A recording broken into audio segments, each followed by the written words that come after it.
This is Feminist Wellness, and I'm your host, nurse practitioner, functional medicine expert, and life coach, Victoria Albina. I'll show you how to get unstuck, drop the anxiety, perfectionism, and codependency so you can live from your beautiful heart. Welcome, my love. Let's get started. Hello, hello, my love. I hope this finds you doing so well. So the other night, we did this super fun, goofy thing and anchored my 6-month program where we met on a random Tuesday night to tell super cheesy, corny, terrible jokes. And then we danced. So it was like, what do you call a cat with no legs? You guessed it, ground beef. Oh, followed by Whitney, Lizzo, Gloria Estefan. And you heard me right on that, Gloria Estefan, because the Miami sound machine lives on pa siempre. It was so amazing. And there are so many reasons why I choose to do such a thing in my program centered around helping women and gender non-binary humans to reclaim their self-love and self-worth from the patriarchy and their conditioning. And there are reasons beyond the fact that it was just stupid fun. And that reason is because being judgmental is part and parcel of the codependent, perfectionist, people-pleasing way of being. Because we source our worth externally, not from ourselves, we are so scared of being judged by others. Because in our unmanaged minds, their opinion of us is more important than our opinion of us. So we judge everyone else harshly because we fear that they will judge us harshly. And we want to get ahead of that possible pain by pre-rejecting them before they can even form an opinion about us, lest they actually reject or judge us after all. Brains are amazing, and they do such wild things to try to protect us. It's like, whoa, right? I mean, of course we need thought work. How else can you spot these circles that our brains are so conditioned to go in? And what happens for us is we get into this thought habit where judgment is our go-to. It becomes the way we see the world, our lens, if you will. Judgy thoughts become our norm. Thoughts like, ew, why is she wearing that? Ugh, they're so loud. What is wrong with them? He is so rude. He never says good morning at work. He just launches into whatever he needs to say. And when the cassette tape in our minds is set to judging the world, of course we judge ourselves twice as hard. So as part of building and attending to a loving community spirit for both the individual and collective good in Anchored, we get together to get vulnerable and to practice dropping the judgment. And we do this a lot in Anchored because growing our comfort with discomfort is such a key part of healing. So we gathered to look silly, to tell totally cringe-worthy jokes, and to dance. And when I tell you that we dance, I mean, I'm not saying any of us dance well or anything. We are seriously not, on the whole, what anyone would call good dancers, but that's the point. We show up as we are. And we do this to practice meeting one another with love, with compassion, with care, and without judgment. Because the more we can see ourselves out in the world, practicing acceptance and releasing that desire to judge others so we can attempt to feel better about ourselves, the more it gets written into our psyches, wired into us as a new narrative for life. It is safe for me to drop the judgment and to accept other people just as they are. I don't have to condone their choices or approve of them. In fact, it's not my business to even have an opinion about other people's lives and choices. I can accept that other humans will make the right choices for themselves. I don't have to try to fix or manipulate or change or save them. That's not my job. My job is to love and accept them from my big open heart. And we seriously did all of that the other night with our amazingly, outstandingly terrible jokes. And frankly, just as terrible dancing. And let's be clear, I'm the first one that's like, I move. I'm not calling it good dancing, but it's the best dancing. Know what I mean? And so that brings me to this week's handy and practical tool, because this nurse loves getting super practical. So some weeks ago now, I shared one of my favorite ways of shifting into acceptance with the people, places, and things in our lives, which is the tool, Of Course They Did, episode 113. And you are absolutely going to want to listen to that one if you haven't. It's so good. So this tool is fabulous, a fan favorite, in fact, because it gives us a way to recognize when we are in fantasy, wanting the world to be different than it is because we believe that that will make us feel safe in our own lives. But it's never true. You get to feel okay, regardless of what other people say, think, or do.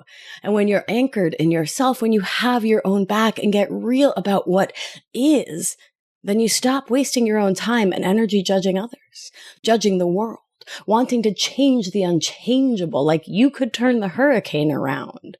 And instead, you can focus on the things you can influence, impact, and shift, starting with your own thoughts, feelings, actions, and the results you create for yourself. And from this place of refocusing your energy on you, taking your energy back from codependent thinking, then you can make loving, aligned choices for your life, your mental and physical health, your joy, wellness, by accepting what is and then deciding how you want to relate to those facts. For example, if you're constantly judging your partner, constantly criticizing them in your mind or out loud, constantly disappointed that they did not, in fact, read your mind, if you are often resentful, how can you really tell if you want to stay with that person or if you're judging from an avoidant default mode, an anxious default mode, right? Challenging to tease that apart without the cognitive distance that thought work brings. So to use, of course they did, what you start to do is to get really facty on it, to state the facts of the matter, the circumstance, in a neutral way, without adjectives, descriptors, or judgment. And that can sound like, of course he didn't do the dishes when he said he would. That's not new or not normal or noteworthy. I don't need to waste my energy by buffering with shock, surprise, and annoyance. Because that's what judging is too, right? It's buffering against the feelings you don't want to acknowledge and feel. It can sound like, of course they forgot to call when they were running late. They generally don't remember to do that. That is a fact of loving them. Of course she didn't put the toilet seat down after she peed. She generally doesn't remember to do that. And that is a fact of loving her. And from there, from accepting the facts of loving people versus fighting for other people to be different in ways they may not ever want to be, you get to take ownership of your own life, your responses, and your reactions. You get to state what does and doesn't work for you and to decide for reals what is and isn't acceptable in your life. If you want to stay or go, have a conversation about limits and boundaries, come to a different commitment with the people in your life about shared space, mutuality, reciprocity, emotional and physical labor, or make moves for your own life to reclaim your time and space. I use a similar tool for myself and my clients to help us to stand in the truth of our lives, to stop wishing we were different, and to start to reclaim our sense of self, which gets so clouded in codependency, perfectionism, and people-pleasing. And we do this by dropping the judgment, by stepping into acceptance and getting real about our own habits, our survival skills, our ways of being, so we can decide if we want to change those habits from a place of agency and empowerment, from wanting to, not because someone else wants you to change, not from that sense of obligation. And this magnificent tool is, of course I did. So let me back up for a second to share with you where this came from in my life. So my parents are people who enjoy quiet. They're not like my loud Argentine family who talk over one another, who dance and laugh at full volume 24/7, who stay at the dinner table talking, laughing. We do a lot of laughing. We tell terrible jokes. Oh, maybe that's where my terrible joke thing comes from. That makes sense. I love finding the root. But my people will stay at the dinner table until 1, 2 a.m. over an asado, an Argentine barbecue. My parents are nerdy people who love to read in the shade. And I am and have always been a very loud, rambunctious, talkative, some might say gregarious little Leo mammal. And as a much younger person, I thought it was a problem that I was me. I thought that I was inherently too much. That it was a problem and a bother, that I'm a passionate, excitable, loud person, that I have a lot of feelings and a lot of words. And so I adopted modes of people-pleasing, of trying to dull my light to not shine too bright, lest someone else say that I blinded them. I tried this on for years. And it resulted in my showing up across the board in my life in really inauthentic ways, shape-shifting and chameleoning to try to get others to approve of me. And you know what? It never really worked, because turns out, and this is pretty wild coming from me, their thoughts create their feelings. And no matter how I attempt to show up, I can't change the way human brains work. So in the last decade, 15 years or so, I decided to stop trying. Decided to stop making myself into someone I am not and frankly don't want to be, to try to make other people like me or feel better about me. To not try to be the quiet one. Well, that's just not who I am. And by I decided to stop trying, I don't mean that I run into a library screaming or that I don't honor people's space. I am respectful, kind, right? Not nice. I am kind as much as a human can be.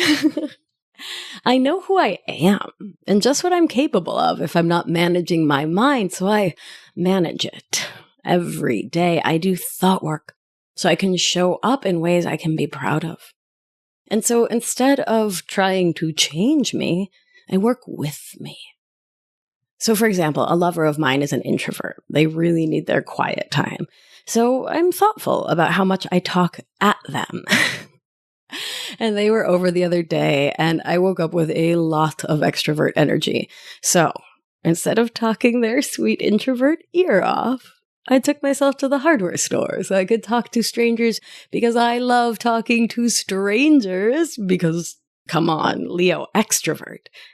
So I'm respectful of others from a place of knowing myself, honoring my truth, and no longer judging myself for being me. I have stepped into wild acceptance of me for all that I am, which is such a vital first step for all of us in reclaiming our sense of self, our self-trust from the sticky grasp of codependent thinking, which implores us not to trust ourselves, like ourselves, be authentic and real, not to live with intention, attention, and integrity. And I'm done with all of that. The truth of it all is that I'm me, and I am certainly not for everyone. And finally, that is truly okay for me, but deep in my bones, for really real's okay, and it feels so good. And the path to there included learning to say, of course I did. Learning to own it versus chronically disavowing myself and beating myself up for being the mammal that I am. And so many of my clients tell this similar story of feeling like there's something wrong with them, like they're a problem, like they're too much, like they're broken, like they're not enough, like they're not worthy. And then they do a thing that in their minds doesn't add up, doesn't line up, doesn't make them feel worthy enough. And so they're mean to themselves. And here's the thing. All those years of me being mean to me, you being mean to you, it all never led to the change we wanted to see in life, right? The more I judged me, the more stuck in my old thought habits and patterns I was. Heels dug in, dedicated without even realizing it to the story that I was the worst, and thus not even worth the effort to try to change. And so we get to drop that BS story that self-flagellation leads to change, because it's just that, a BS old cassette tape in your mind, a thought, and certainly not a fact. See, we get behavior change quite backwards most of the time, particularly when we're coming from codependent thinking, which says, I am the problem, I am not worthy. The story in our mind often goes that in order to do something differently, we need to feel bad about it, and thus about ourselves, to make ourselves bad and wrong, to be penitent about how we've been doing it, to get all moralistic on ourselves and suffer, because we are a certain unacceptable way, imagining that going 8 rounds in the boxing ring with ourselves is the thing that will make us shape up and show up as some magical unicorn, perfect and uncriticizable version of ourselves. We step into deep perfectionism around making change, and we continue to be so mean to ourselves. And so our codependent thought habits take us to where they love to go to, all or nothing thinking. And we tell the story that we either show up perfectly or we are abject failures. Worthless humans because we goofed up once again. We are the actual worst. Human dumpster fires not worthy of love, care, kindness from anyone. So we certainly don't give that to ourselves.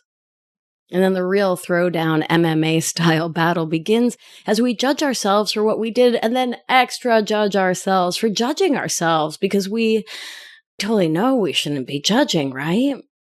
And then we judge ourselves for shooting on ourselves and telling ourselves we shouldn't judge ourselves for judging ourselves. And oh my goodness, that's just friggin' endless.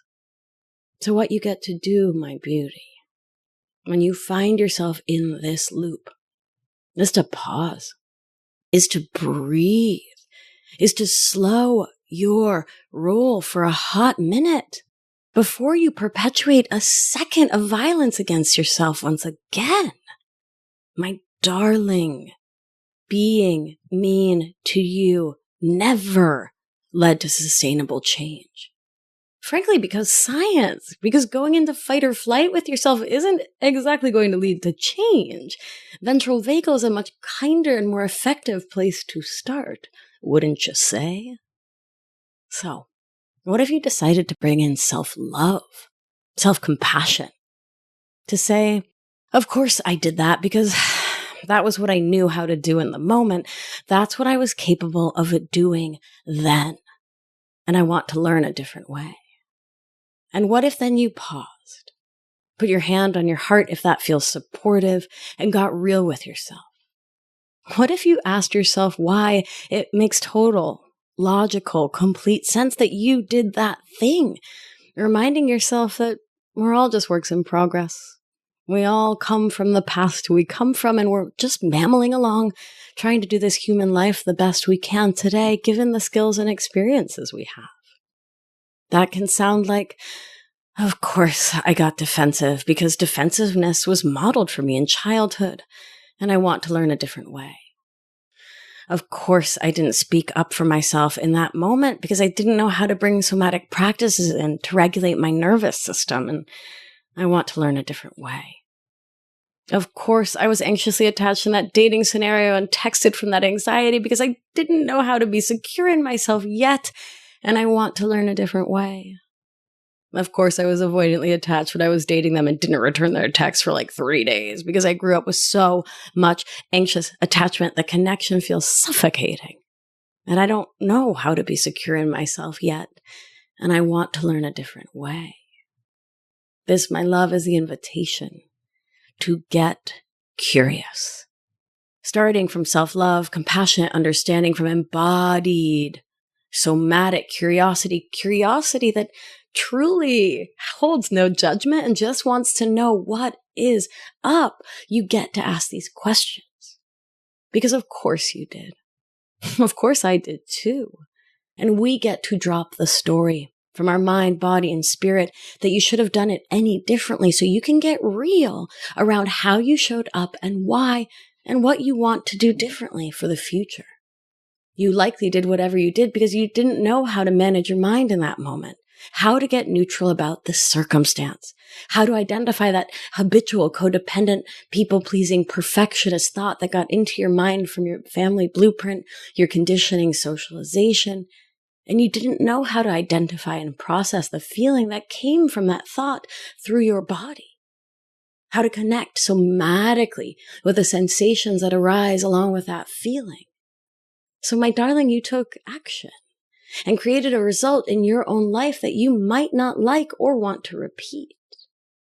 And you get to decide that it's okay. That judging yourself for it changes nothing.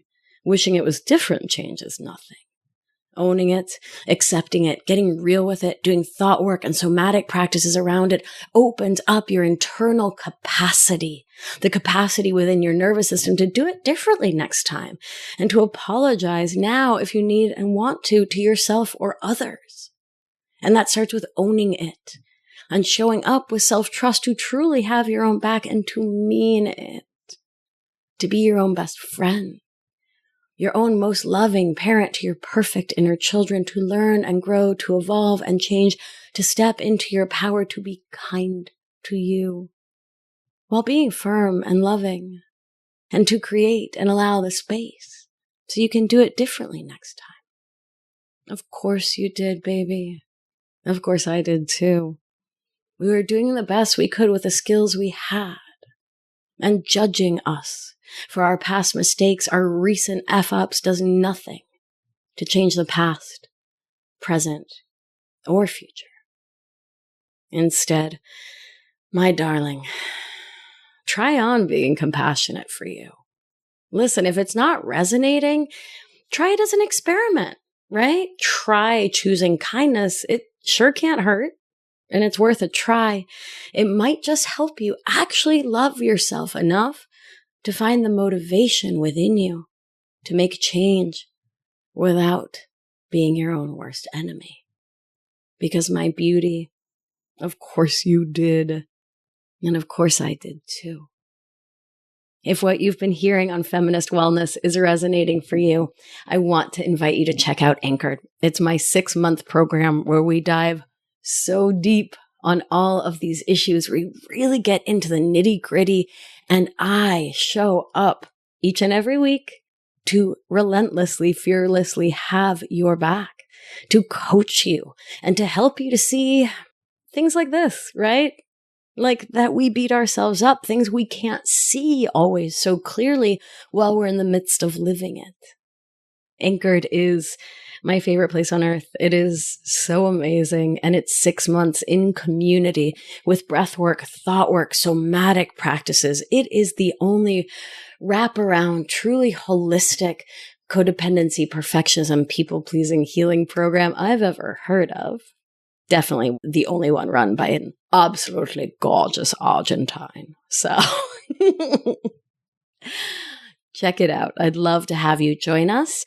We start up again September 20th, 2021. If you want in, now's the time, baby. victoriaalbina.com/anchored. All right, my darling, let's do what we do. Gentle hand on your heart if that feels loving. Close your beautiful eyes if it feels safe to.